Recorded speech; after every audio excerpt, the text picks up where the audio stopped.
Hi, I'm Kris Berry-Trow and I'm taking over today's episode.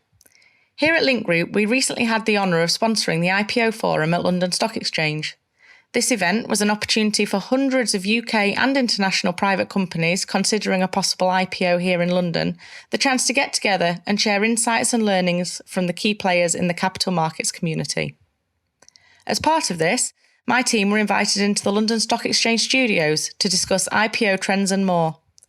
This resulted in a really good conversation between myself and Link Group's very own Steve Playford and Katherine Taylor.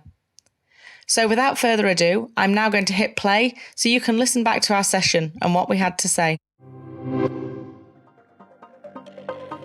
Hello, I'm Kris Berry-Trow, Director for Business Development and Marketing at Corporate Markets Europe at Link Group. I'm joined today by two of my colleagues, Katherine Taylor, Head of Capital Markets within our debt and equity space, and Steve Playford, Senior Manager for our Company Matters Company Secretarial business. Thank you both for joining me today. Have you ever done anything like this before? I haven't, no. I feel like I live at the London Stock Exchange at the moment with meetings, but no, never been in the hot seat before, so... And Steve? I did something very similar at the Financial Times a few years back when I worked over there and interviewed an editor after an event that we had, but I was on the other side of the desk, so I was asking the questions. So this is a very different dynamic. More in the hot seat this time Absolutely. then, Steve. So, Katherine, you've recently returned to the capital markets industry. I guess you focused on debt for a while. You've started a family. So how's it been since coming back? What changes have you noticed? Yeah, it's been an interesting return, to put it that way. Look, we're not seeing the levels of the IPO numbers that we were seeing 5-10 years ago. It's not 100-200 IPOs a year anymore. But we are seeing an increase in international issues looking at London. That's for some already established jurisdictions like Canada, Cyprus, Poland, we're hearing is coming back, and we've got some in the trap sort of ready to go this year. But we're also exploring other jurisdictions as well. So companies in Kenya, Korea, and of course the Middle East, which is a hot topic at the moment, all exploring London listings. So yeah, it's a change, but a good one. Good. And Steve, when you think about finance, we sort of automatically think of the cost of living and inflation and everything else that we see in the media. But how has the IPO markets been this year so far? Yeah, as Katherine said, different. Maybe seeing less UK operating companies going to market and more of the sort of funds that are coming from overseas and then either setting up operating companies somewhere else and listing on the exchange over here or listing directly. We've just finished working with DAR Global, which was a very successful IPO. It turned around very, very quickly. So the company secretarial work we had to do was very fast and we had to ramp up our resources, but it went very smoothly and I think ultimately the key thing is it was very successful. It raised $600 million and I was checking this morning and the share price is still holding up. It's green. It's green. So I come from a background of registration. Steve, you obviously focus on company secretarial support for companies that are looking to list. But are there real benefits when you look at your listing journey holistically and perhaps think of all the services you need and trying to bring that all together? Yeah, I think the meetings that I've been involved in, particularly the pre-IPO meetings, you might have 2 or 3 lawyers, 2 or 3 brokers, sometimes another company secretary. And there seems to be an incredibly high number of touch points. And I think a company like Link can come in when we can offer share registration, we can offer share plans, share analysis, and of course company secretarial work, all under one roof. I think that's a real benefit to the company. It just means that they have to deal with less people. And in the background, we all work very closely together. We seem to like each other. Yeah. And the benefit there is we can get on with the administrative stuff and the companies can focus more about their fundraising or what they do best. Exactly. Yeah, exactly. Yeah. And Katherine, Steve mentioned share plans there, which is usually a sort of post-IPO activity.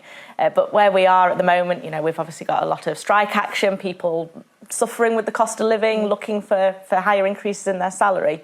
And we know share plans are one way that companies can perhaps offer that benefit to employees. But is there perhaps an argument to think about that pre-IPO rather than just being a post-IPO activity? Yeah, look, I think companies did think about it, and perhaps they still are. We're probably not seeing the same numbers of companies coming to market, so it's difficult to say that anything's changed necessarily. But if you look back at the sort of brand names that were coming through 5, 6, 7 years ago, they were all very very much focused on bringing their employees on the journey with them. So incentivising them, making sure they had a vested interest in the success of the business as well.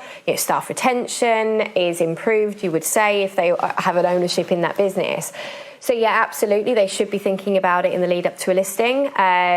One of the things that I do think that there should be more focus on perhaps is putting things like an EBT in place. So we know that the majority of companies, even with smaller numbers of employees, will put some sort of discretionary share plan in post-IPO.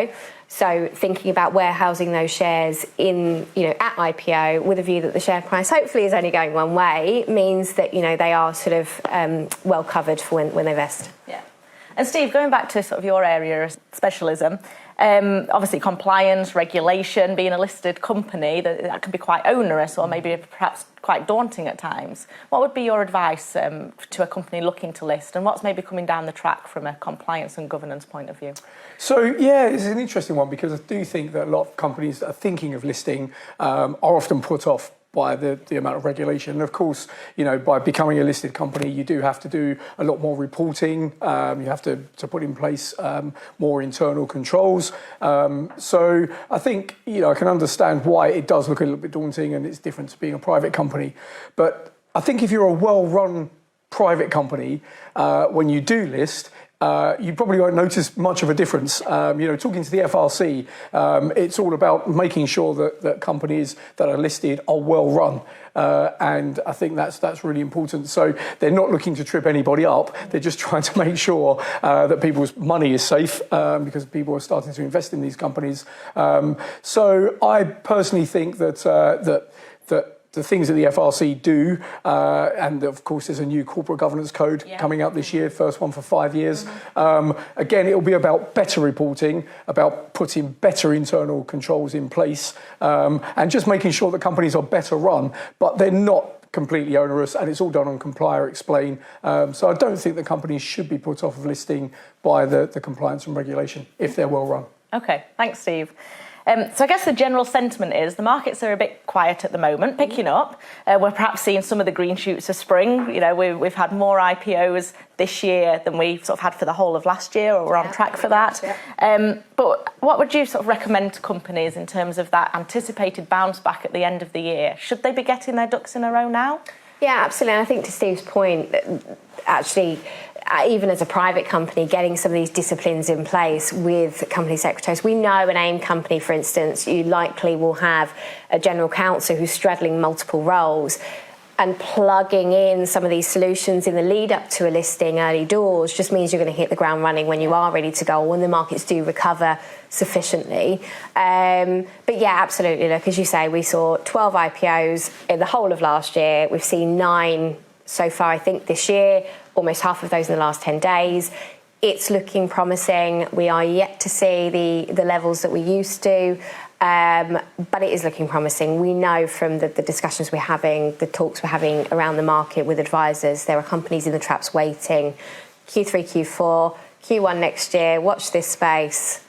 We're getting there. It's exciting. It's exciting, yeah. Steve, you were saying you talked to somebody who's maybe looking to list in 2 years' time already, and you're already engaged with them. Absolutely. I mean, I think, so we are talking to a company that are looking to list, and I think what's interesting about that is he's trying to get in early to really understand the language of the IPO, and also all of the roles that different people play, like the brokers and the lawyers, and where we come into it. So we're doing a presentation to his senior team to also get them to understand what could be coming down the track for them. So I think that's really refreshing, and I would recommend that all companies do start thinking about IPO a lot earlier and start engaging with businesses like us to really understand what they're letting themselves in for. Yeah, and just to add to that, I mean, it's the unknown unknowns. As you say, if you're a company, you're only going to IPO once, right? The likelihood is. So you don't know what you're getting into. Demystifying that jargon that we like to use, the TLAs, the 3-letter acronyms that the city love to use, will serve them well going forward. And more companies should be doing it and talking to, so they can hold their own actually in conversations with the lawyers and the brokers where they don't necessarily understand what is being discussed. Settlement mechanics, crest, shares, what does it actually mean? So Yeah. Great. Well, thank you both for entertaining the idea of being here with me today. Appreciate it. Thank you, London Stock Exchange, for hosting us. And here's to a much more buoyant market towards the end of 2023. Thank you. Thank you. And that's a wrap. If you're preparing for an IPO and want to find out how our specialists at Link Group can help you on your journey to success, I'll leave a link in the description. Finally, don't forget that you can also subscribe to this podcast on whatever platform you're listening to us on. That way, you won't miss an upload. Thanks for tuning in. Over and out.